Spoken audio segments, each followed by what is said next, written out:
สวัสดี FC น้องทิดาลาวเจบอลาวสิขอมาตอบคอมเมนต์นี่ทิดาลาวถึกเททิดาลาวถึกทิม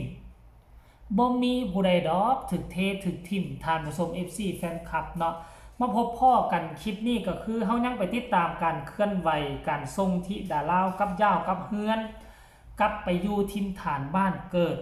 กลับไปอยู่เมืองนอนที่ตนเองถือสัญชาติอยู่น้องที่ดาลาวมาอยู่ฝั่งไทยก็ได้เกือบปีแล้วทานผู้ชมได้เกือบเป็นปีแต่ว่าสิ่งที่มันเกิดขึ้นบาง2-3 มื้อที่ผ่านมานี่เนาะตั้งแต่วันที่1ก็กลายเป็นประเด็นเฮ็ดให้ทุกคนจับตาเบิงจับตามองน้องธิดาลาวแบบอย่างใกล้ชิดเลยล่ะเนาะอย่างใกล้ชิดเลย99%ก็เห็นดีเห็นพร้อมแต่ว่ายังมีอีก 1%เขาเจ้าก็เข้ามาคอมเมนต์ต่างๆนานาลักษณะคือแจ้งเตือนไปยังครอบครัวศรีวิไลแจ้งเตือนไปยังพ่อผู้บอกว่าคันว่าพวกเจ้ายังเฮ็ดแบบนี้ต่อไปอนาคตก็คงจะ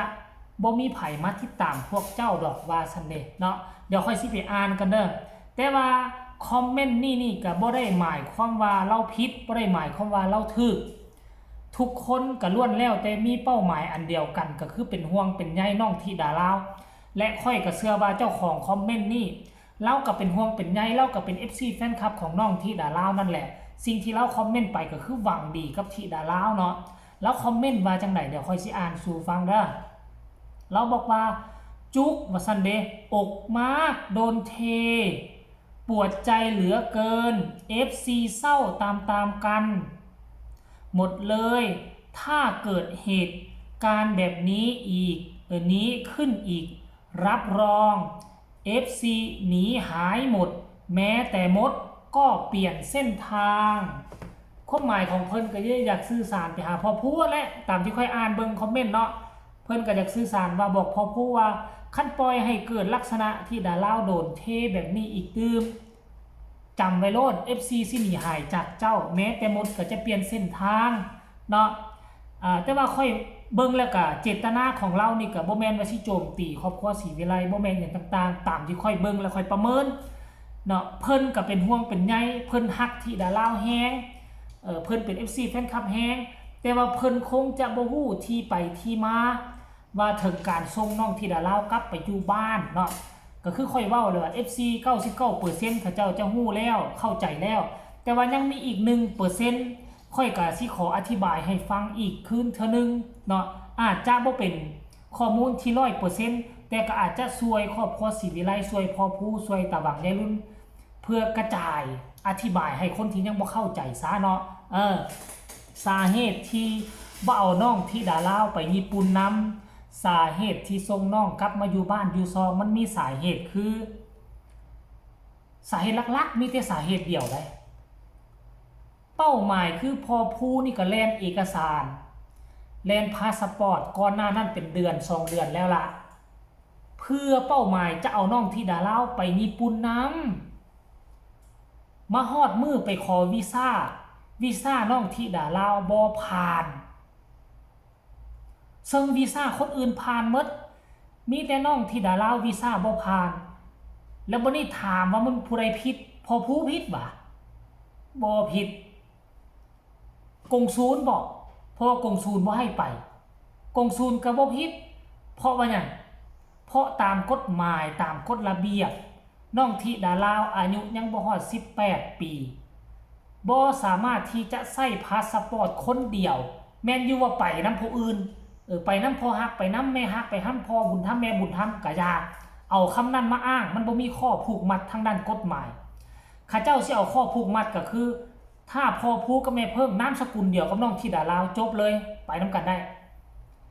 แต่อันนี้มาอ้างว่าพ่อฮักแม่ฮักแม่นข้าเจ้าเห็นข้าเจ้าเบิ่งวิดีโอเจ้าอยู่ว่าเป็นพ่อฮักแม่ฮักอยู่นำกันเป็นปี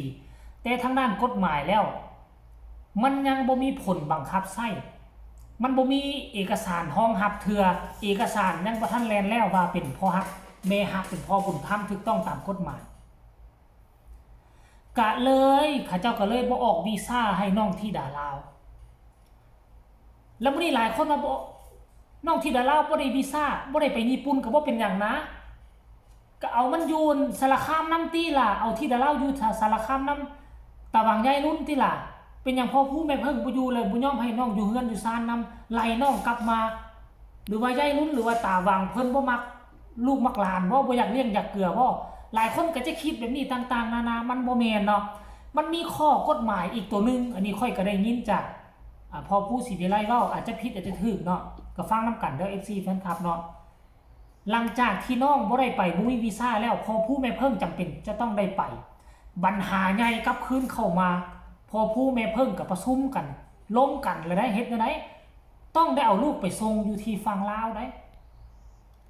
คันบ่เอาลูกไปส่งต้องเอาแม่บังเกิดเก้าแม่แท้ๆมาอยู่ไทยนำได้มันจึงจะสามารถอยู่ไทยได้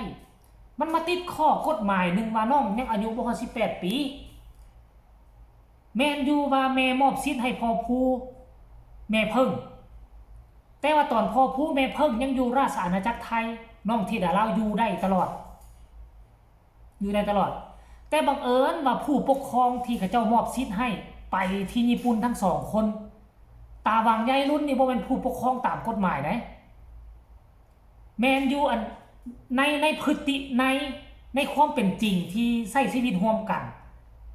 ยายรุ่นก็คิดว่านี่คือหลานตูนะนี่คือหลานค่อยลูกหลานค่อยสิเบิ่งแยงบ่ให้ขาดตกบกพร่องแมนในความฮีดของประเพณีในความเฮาอยู่นำกันแบบสังคมแมนแต่ว่าทางด้านกฎหมายมันมีกฎหมายเขียนไว้ชัดเจนว่ามอบสิทธิ์ให้พ่อผู้แม่เพิ่งเป็นผู้ปกครองในเมื่อพ่อผู้แม่เพิ่งบ่อยู่แล้วอยู่แล้วสิโอนกันปากเปล่ามอบให้เจ้าต่อเด้อตาวังใจรุ่นมอบสิทธิ์ให้เจ้าอยู่ต่อมันบ่ได้เด้มันบ่ได้แนวนั้นได้มันบ่ถูกต้องตามกฎหมายได้มอบต้องเป็นลายลักษณ์อักษรในเมื่อมันเป็นแบบสั้นสิปล่อยให้ที่ดาลาวอยู่กับตาวังใจรุ่นมันบ่ได้มันผิดกฎหมายคนที่จะถูกกฎหมายลงโทษก็อาจจะเป็นพ่อผู้แม่เพิ่งสิถูกคดีข้อหาว่าปะละเด็กน้อยอายุบ่ทันบรรลุนิติภาวะมันอยู่ในความครอบครองของเจ้าแต่เจ้าไปต่างประเทศเฉยอยู่ทิ่มเอาไว้นำผู้นั้นผู้นี้คนที่จะถูกคดีต่อไปคือพ่อผู้แม่เพิ่งนั่นล่ะอันนี้กันไว้บ่ให้มันยุ่งเหยิงต่อหน้ามีทางเลือกทางเดียวก็คือส่งน้องกลับบ้านส่งไปเพียงแต่2 อาทิตย์บ่ได้ว่าเทบ่ได้ว่าทิ่มต้องให้เข้าใจไหมผู้ที่เข้าใจผิดก็หวังว่าสิ่งที่ค่อยอธิบายมันอาจจะบ่ถูกต้อง 100% แต่ค่อยคิดว่าคันถ้าคนที่สมองเอาดีแน่ก็คงจะเข้าใจแหละสิค่อยอธิบายไปฮะนะท่านผู้ชม FC แฟนครับแล้วสำหรับ FC คนอื่นหรือว่าข้อมูลที่ค่อยให้มาอ่านบ่ถูกบ่ต้องบ่แม่นก็สามารถเข้ามาคอมเมนต์ประกอบให้มันสมบูรณ์ได้เพื่อว่ากระจายข่าวให้ผู้ที่มันบ่เข้าใจผิดต่อครอบครัวพ่อผู้ต่อตาวังยายรุ่นให้เขาเข้าใจที่ถูกต้องว่าสาเหตุหลักๆที่เอาน้องกลับไปบ้านมันมีสาเหตุแนวนี้บ่แม่นพ่อผู้ทิ่มบ่แม่นพ่อผู้เทแต่อย่างใดท่านผู้ชมเนาะให้เข้าใจกันแล้วนี่เด้อเอาสำหรับคลิปนี้ค่อยก็อธิบายเพียงซ้ำนี่แหละคันผิดก็ต้องขอโทษทั้งตาวังยายรุ่นทั้งพ่อผู้ด้วยบางที่ข้อมูลอาจจะบ่ชัดเจนก็สามารถเข้ามาคอมเมนต์เพิ่มเติมได้เนาะแล้วก็หวังว่าคนอื่นผู้ที่บ่เข้าใจอันว่าครอบครัวศรีวิไลเทก็คงจะเข้าใจบ่หลายก็น้อยในคลิปนี้ล่ะฝากคนอื่นกดไลค์กดแชร์ไปหลายๆที่สำคัญอย่ากดข้ามโฆษณาเด้อมีคำตำหนิติชมคำคิดคำเห็นแนวใดส่งข่าวมาได้ทางใต้คอมเมนต์สำหรับคลิปนี้ลาท่านผู้ชมไปก่อนสบายดีสิไปล้างแผลก่อนอยู่ห้องพยาบาล